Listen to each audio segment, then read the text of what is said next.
You're watching News 12. Well, the coronavirus stimulus package being debated in Washington could provide some much-needed tax relief for thousands of Long Islanders. Right now, that measure would repeal the deduction cap on state and local taxes that's known as SALT. Joining us now with more is Long Island Democratic Congressman Tom Suozzi. Congressman, thank you so much for your time today. You're sponsoring, it's called the HEROES Act. This is a bill that you helped write and you're sponsoring. Tell me, what's in this? Well, there's so many different things in there. One of the most significant pieces is almost $1 trillion for state and local governments. And for me, this was a big victory because there's a special fund in there to distribute money to states based upon the rate of infection. New York State is the epicenter of this problem. I represent 3 of the 5 hardest hit counties in America: Nassau, Suffolk, and Queens. And the money can't just be distributed based upon population. It needs to be distributed based upon rate of infection. So that's in this bill. That's a very important thing. Democratic and Republican governors, mayors, town councilmen, town supervisors, county executives throughout the country, Democrats and Republicans, will all support this aspect of the bill. It's very important. I'm also very excited about the fact that the repeal of the cap on the SALT deduction is included in this bill as well. Now, does that have bipartisan support? Because I know that was part of the Trump administration tax reform. It has some bipartisan support. People like Pete King and Lee Zeldin here on Long Island certainly will support it, as will some other Republicans throughout New York State and New Jersey and some other states. I've been working very hard to try and get bipartisan support for this money being distributed to states based upon the rate of infection, and trying to build bipartisan support for the removal of the cap on the SALT deduction. But that's going to be a tough fight. Okay, so as you know, if this is going to be voted on in the House, let's say it passes, Senator Lindsey Graham, a Republican, has already said this is dead on arrival in the Senate. Do you have any anticipation that this has any chance to pass the Senate? Well, right now, the whole HEROES Act is a $3 trillion bill. And I'm sure there's going to be a lot of negotiations going forward. Again, as I said, $1 trillion of this bill is for state and local governments, including small governments like our villages on Long Island that are under 50,000, as well as our towns and counties. I think the Democratic and Republican governors, county executives, mayors, town supervisors throughout America will all be pushing the Republicans to try and pass this bill. Okay. Let's turn to the pandemic in general. The federal response, how has the federal response been? Has it been adequate in your mind to this pandemic? You know, it's a crisis we're in. I'm not happy with a lot of things that have happened. I think that in order for us to move forward to reopen the economy throughout America, we need to have a lot more testing, and the federal government should be purchasing those tests. Instead of going through what we went through with the masks and the ventilators, where you saw the price for a mask go from 50 cents to $8 because each state was competing against each other and competing against other countries, we should have the federal government buy 1 million tests a day. It would be a small investment in the context of these trillions of dollars we're talking about. We should be having 200,000 contact tracers, which whether they're AmeriCorps or Peace Corps or recent college graduates or other people that want to do community service, we could hire them for $30,000 a piece, give them health insurance and benefits, and we could address contact tracers throughout America for $10 billion. So there's so many things we could be doing more effectively if the federal government would use its Defense Production Act to try and get things that we need produced at the federal level, and also have the training for people nationwide regarding contact tracers.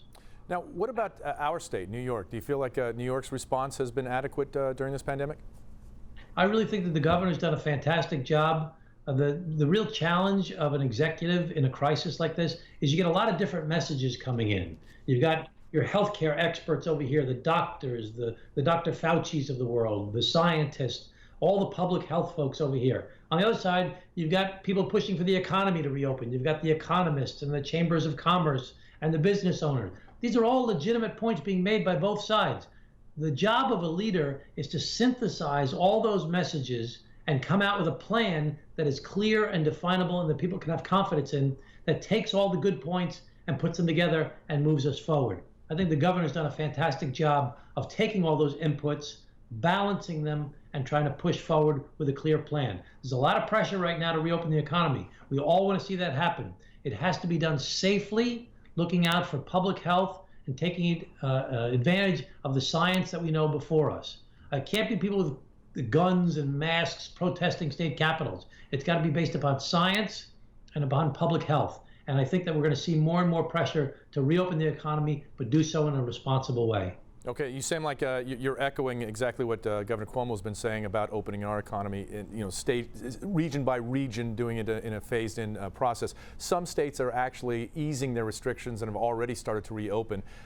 Is that a mistake? Do you think we're heading down a path for a second wave?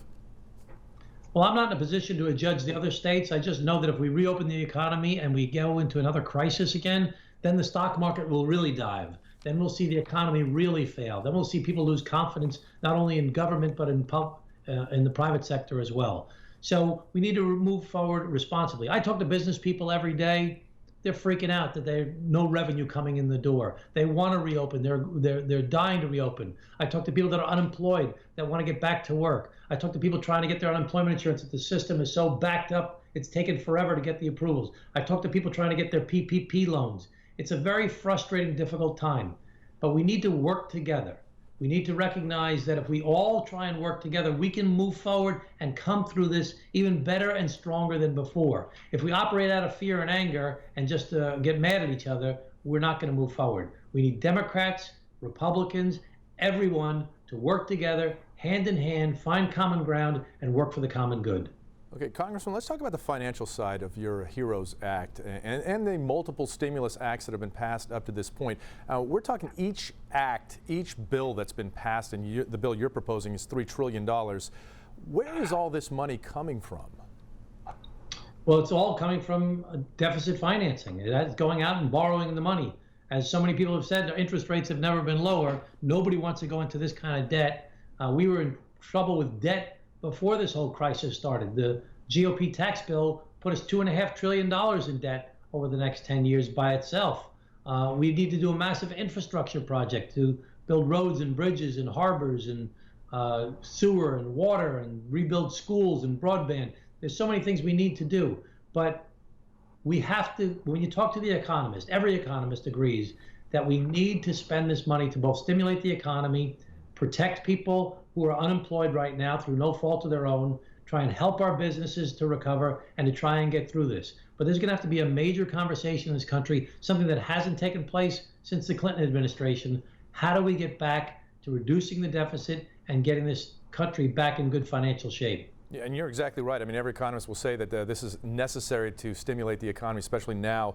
Do you feel like we're in a catch-22, especially with the lack of revenue that comes into the government, given these new tax reforms? Are we setting ourselves up for the real discussion when this is over and the economy's going again, that we're going to have to raise taxes in a big way? We're going to have to do something that's responsible. You know, one of the things I didn't like in the last tax bill is it reduced the tax rate of 39.6 down to 37% for the wealthiest people in America. That's when the economy was going great. Those folks certainly didn't need that boost. On top of that, we took a big hit for people here at the middle class on Long Island who got the cap on their SALT deduction. So I was very unhappy with that tax bill. I think that in any event, we're definitely going to have to raise the top rate back from 37 up to 39.6. But we have to be very careful that we don't do things that make it too burdensome now that the economy is in so much trouble. So it's going to be a lot of smart people are all going to have an honest debate, people of goodwill, to try and find common ground as to how to move forward together. Enough of this Democrats and Republicans, everybody fighting with each other. This is a complicated problem. You can't solve a complicated problem unless you take advice from all different sides and work together with goodwill to find common ground. That's something that hasn't happened enough in this country in the past couple of years. We need to start doing that. I know, and you're known for your bipartisan reaching across the aisle. You've worked with Republican Pete King on many issues. You've certainly been on this show talking about immigration, both of you working together and having a real discussion about that, a serious discussion. Do you think that's possible going forward with the current environment in Washington? It has to happen. Listen, I'm a Democrat. I've always been a Democrat. I was raised in a Democratic family. I'm going to vote Democratic in the next election. But you can't solve problems unless you get people from both sides trying to work together. I've said that over and over again. I don't think we could have had the momentum to get support for the repeal of the SALT cap without guys like Peter King supporting guys like Tom Suozzi. You can't get solutions to real thorny problems. You know, one of the things that I fought for was this special fund to deliver money to states based upon the rate of infection. I got every Democrat and every Republican in all of New York State and all of New Jersey to sign a letter saying they were in favor of that type of approach. That's why this is in this bill, I believe, is because we built a coalition of Democrats and Republicans from multiple states that were hard hit by the coronavirus. So solutions to all problems, I don't care what they are, whether it's the coronavirus, whether it's deficits, whether it's taxes, whether it's health care, whether it's immigration. You have to stick with your values. I'll always stick for my values and what I believe in. But you've got to try and reach across the aisle, work together with people, and try and find a common solution. If that doesn't work, you just got to beat the other people at the polls. That's what you have to try and do. Or we could try and just work together and solve the problems together. All right, Congressman Tom Suozzi, thank you so much for your time. Stay safe, stay healthy. All the best to you and your family. Stone, thanks so much.